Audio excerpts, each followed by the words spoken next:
Morning students. आज हम BSc third year में नेक्स्ट टॉपिक लेंगे टर्माइट 2.4। पहले इसका क्लासिफिकेशन देखेंगे।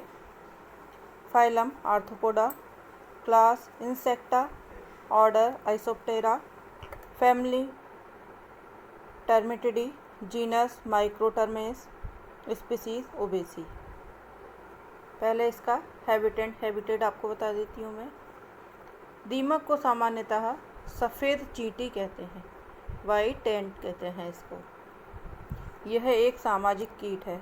हमने पढ़ा है सामाजिक कीट और क्या होता है, टर्माइट होता है। इसके अलावा एक और है, कौन सा है वो, चींटी है ना, उसको भी सामाजिक कीट कहते हैं। इसकी 6 कास्ट होती हैं। जो दीमक होती है इसकी 6 कास्ट होती हैं, जो कि निम्न है। नंबर 1, पंख युक्त प्रौढ़ यानी विंग्ड एडल्ट। वो एडल्ट जिनमें विंग्स पाए जाते हैं, पंख पाए जाते हैं, ठीक।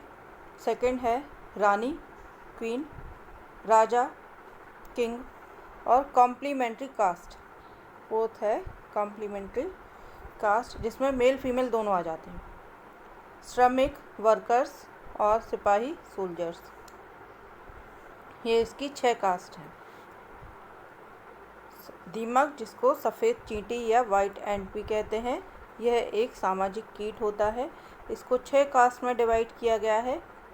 पंखयुक्त प्रौढ़ या विंग्ड एडल्ट, रानी, क्वीन, राजा, किंग। कॉम्प्लीमेंट्री कास्ट, जिसमें नॉर्मली दोनों मेल फीमेल आ जाते हैं। श्रमिक, वर्कर्स और सिपाही सोल्जर्स। इसका मुख्य भोजन जो है वो सेल्यूलोज वाले, मतलब जिन पदार्थों में सेल्यूलोज की अधिक मात्रा पाई जाती है, वो जो है इनका भोजन होते हैं। जैसे लकड़ी, आम, गन्ना, आलू, जिन में सेल्यूलोज की अधिक मात्रा पाई जाएगी। ये सामान्यतः ज़मीन के अंदर रहती हैं और इनके घर भूमि के ऊपर भी दिखाई देते हैं। हमने देखा मिट्टी के ये लाइनों सी बनाती चली जाती हैं, है ना। तो इस तरह से ये लकड़ी पर, लकड़ी के गेटों पर, दीवारों पर सब जगह अपने घर बना लेती हैं और उनको अंदर ही अंदर खोखला कर दी जाती हैं। इसकी सामाजिक संगठन देखते हैं। दीमक की कॉलोनी में श्रम विभाजन जननीय कास्ट एवं बांझ कास्ट में पाई जाती है। मतलब इसका जो श्रम विभाजन होता है वो कैसे, 2 में अलग अलग डिवाइड रहते हैं। एक तो रिप्रोडक्टिव हो गया, एक कास्ट हो गई इनकी रिप्रोडक्टिव जो कि जनन करती है, और दूसरी हो गई स्टेराइल जो जनन नहीं करती है। इसमें इनको बांटा गया है। जननीय कास्ट क्या है, रिप्रोडक्टिव कास्ट, ये 4 प्रकार की होती हैं। जो रिप्रोडक्टिव कास्ट होती हैं वो 4 प्रकार की होती हैं। कॉलोनियल एडल्ट्स, ये बरसात के दिनों में अधिक संख्या में उत्पन्न होते हैं। जो ग्रुप में रहते हैं वो बरसात के दिनों में अधिक उत्पन्न होते हैं। इन नर एवं मादा दोनों में पंख होते हैं। जो कॉलोनियल एडल्ट होते हैं, रिप्रोडक्टिव कास्ट के अंतर्गत जो आते हैं, इस तरह के जो मेल फीमेल होते हैं, इनमें दोनों में ही पंख पाए जाते हैं, विंग्स पाए जाते हैं। ये दोनों नॉप्शल उड़ान पर आकाश में जाकर मैथुन करते हैं। इनमें कॉपुलेशन कहाँ होता है, जब ये फ्लाई करते हैं, नॉप्शल फ्लाइट करते हैं, तब उस समय ये आकाश में जा कर के कॉपुलेशन करते हैं, मैथुन करते हैं, और निषेचन के बाद ये नई पृथक कॉलोनी बना लेते हैं। जब फर्टिलाइजेशन हो जाता है तो ये क्या करते हैं, अलग एक कॉलोनी बना लेते हैं। सेकंड है रानी।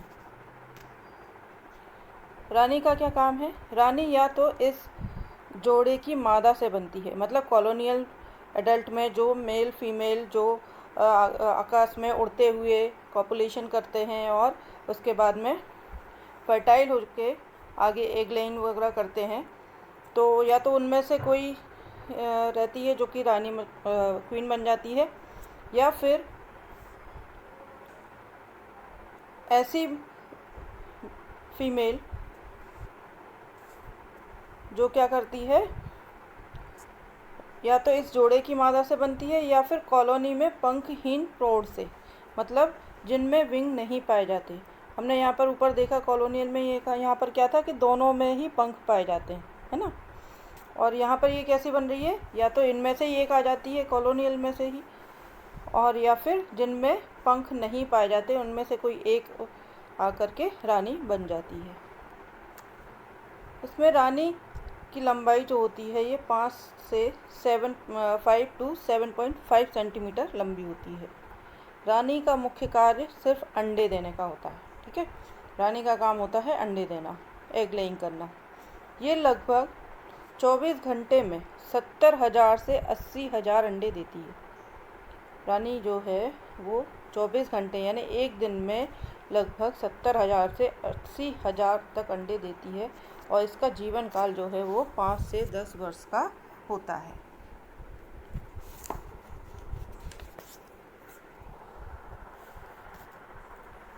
जो रानी मक्खी होती है ये रॉयल कास्ट में या फिर चैम्बर में रहती है। जो रानी मक्खी होती है वो रॉयल चैम्बर में रहती है और रॉयल जेली खाती है। श्रमिक रानी की भली भांति सेवा करते रहते हैं। जो श्रमिक होते हैं, जो वर्कर जो होती हैं इसमें, वो क्या करती हैं, रानी की सेवा करती रहती हैं, मतलब उसका काम करती रहती हैं। रानी का एक ही काम है, एग लेइंग करना, ठीक है। ये रॉयल चैम्बर में रहती है और रॉयल जेली खाती है।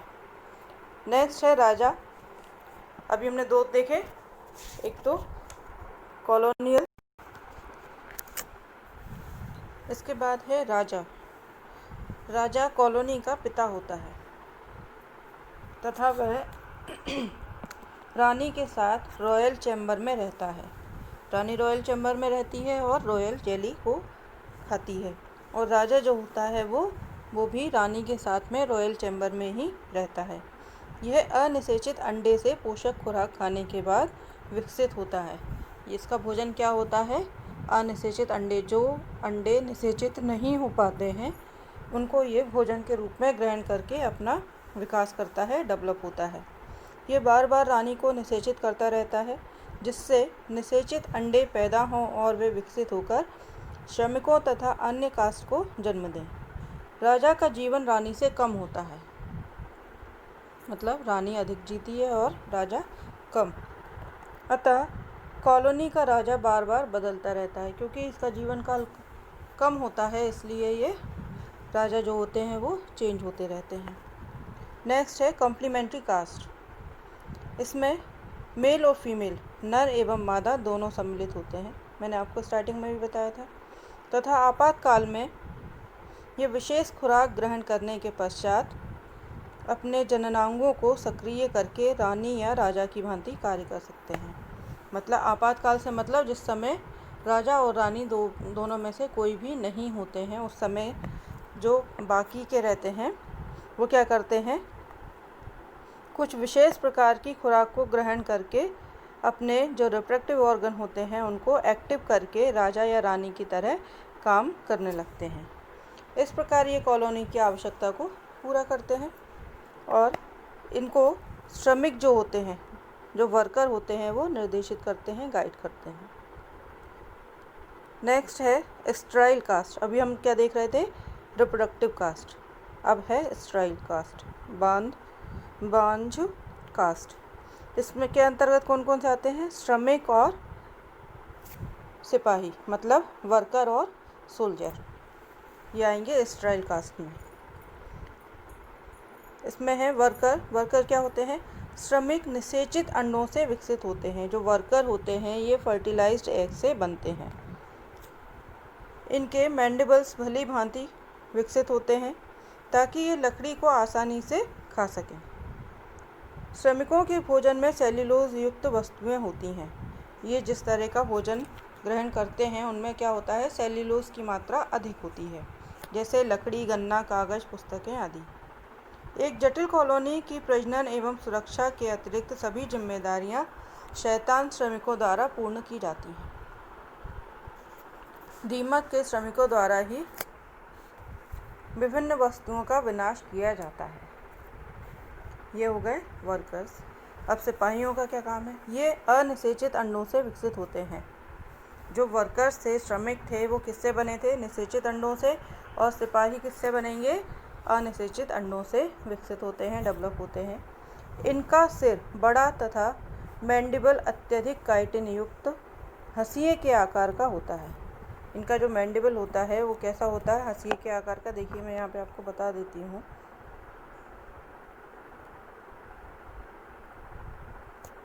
जो इनका मैंडिबल है यहाँ पर, ये जो दिख रहा है ये वाला भाग, ये कैसा है? हंसिए के आकार का, यानी इस तरह का, है ना। हंसिए के आकार का मैंडिबल होता है सोल्जर में। सिपाही दो प्रकार के होते हैं। मैंडिबुलेट टाइप। मैंडिबुलेट कैसे होते हैं? लड़ने के लिए इनके जो जबड़े होते हैं वो वेल डेवलप्ड होते हैं, भली भांति विकसित होते हैं। और दूसरा है नॉसेट टाइप। ये कैसे होते हैं? इनमें मीडियन फ्रंटल रोस्ट्रम पाया जाता है और ये असुहावनी गंध स्प्रे करते हैं।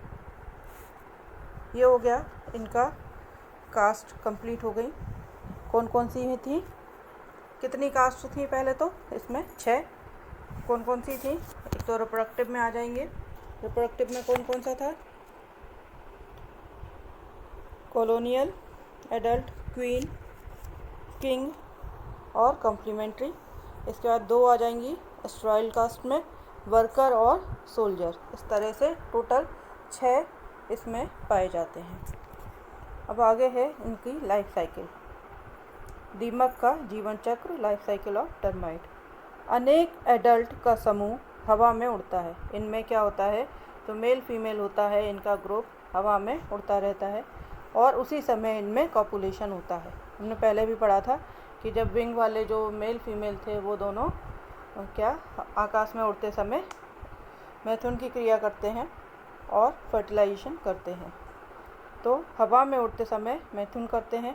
इसके पश्चात समूह भूमि पर आकर बैठ जाता है। अब रानी कुछ अंडे देती है। हमने अभी इससे पहले भी देखा था ये। इसमें रानी कुछ अंडे देती है और नई स्थापित हो रही कॉलोनी के सभी कार्य करती है। 7 दिन के इंक्यूबेशन के बाद अंडे फटकर लार्वा उत्पन्न करते हैं। जो अंडे में से लार्वा का निकलना क्या कहलाता है? हैचिंग कहलाता है ना। लार्वी से विभिन्न प्रकार की कास्ट जैसे श्रमिक, सिपाही आदि डेवलप होते हैं। परिस्थितियों के अनुसार उत्पन्न होती हैं। रानी की प्रजनन क्षमता बहुत अधिक होती है। वह अपने जीवन में लाखों अंडे उत्पन्न करती है। इससे पहले हमने अभी देखा था कि ये 24 घंटे में कितने 70 से 80 हज़ार अंडे दे रही थी। तो इस हिसाब से अब ये जीवन काल में कितने देगी इसकी कोई लिमिट ही नहीं है ना। लाखों अंडे उत्पन्न कर सकती है। विभिन्न प्रकार की कास्ट उत्पन्न होने के पश्चात रानी रॉयल चैम्बर में रहना प्रारंभ कर देती है। अपना काम कंप्लीट करने के बाद ये जाके अपने चैम्बर में आराम से रहने लगती है। अब ये क्या क्या नुकसान पहुंचाती है ये देखते हैं। क्षति। दीमक लकड़ी के फर्नीचर, दरवाजे, खिड़कियां, रोशनदान आदि को अत्यधिक क्षति पहुंचाती है। ये ज़मीन के अंदर गड़े हुए लकड़ी के खम्भों को भी नष्ट कर देती है। आम, सेब, नारियल, गन्ना, कपास, आलू, गेहूं, चाय, कॉफ़ी आदि की फसलों को भी ये क्षति पहुंचाती है। इसका कंट्रोल देखते हैं। Prevention and control. रोकथाम एवं नियंत्रण किस प्रकार किया जा सकता है? भली भांति विकसित कॉलोनी को नष्ट करना अत्यधिक कठिन होता है। इसलिए अच्छा होता है कि रानी को ढूंढकर मार देना चाहिए। लेकिन कैसे पहचानोगे भाई? कैसे ढूंढ लोगे? इतनी सारी रहती हैं ये। नेक्स्ट है, पौधे लगाते समय गड्ढे को 0.2% डाईएल्ड्रिन से धो लेना चाहिए। वृक्षों पर 1% डाईएल्ड्रिन का स्प्रे प्रभावकारी रहता है। थोड़े थोड़े समय के बाद 20 से 25 किलोग्राम प्रति हेक्टेयर 10% बीएसटी खेत में छिड़कना चाहिए। गन्ने का रोपण करते समय उसे 0.25% बीएससी या 0.5% डीडीटी घोल या 5% बीएससी धूल या 0.25% एल्ड्रिन, डाईएल्ड्रिन, क्लोरोडेन, बीएससी धूल से उपचारित करना चाहिए। 0.2% बीएससी या डाईएल्ड्रिन मिट्टी के ढेर पर उड़ेलना अत्यधिक प्रभावकारी रहता है। लकड़ी की वस्तुओं को सीधे मिट्टी के संपर्क में नहीं रखना चाहिए। बीएससी तथा डाई का मिश्रण लकड़ी पर पोत देना प्रभावकारी होता है। लकड़ी की वस्तुओं को सॉलिग्नम से पोत देना चाहिए और कुछ दिन बाद उस पर बीएससी धूल लगा देना भी सही रहता है। ये हमारा टर्माइट का टॉपिक कंप्लीट हो गया। इसके बाद नेक्स्ट है मॉस्किटो। यहाँ हमारी सेकंड यूनिट कंप्लीट हो जाएगी मॉस्किटो के बाद, फिर हमारी थर्ड यूनिट स्टार्ट होगी। ठीक है, तो टॉपिक वाइज आप अपनी बुक में रीडिंग लगाते चलें और जो मैंने एक्सप्लेन करती जा रही हूँ मैं जो टॉपिक्स को, उनको समझते चलें और जहाँ आपको दिक्कत हो वहाँ आप पूछते चलें। ठीक है, नेक्स्ट टॉपिक हम लेंगे mosquito. Okay, take care, thank you.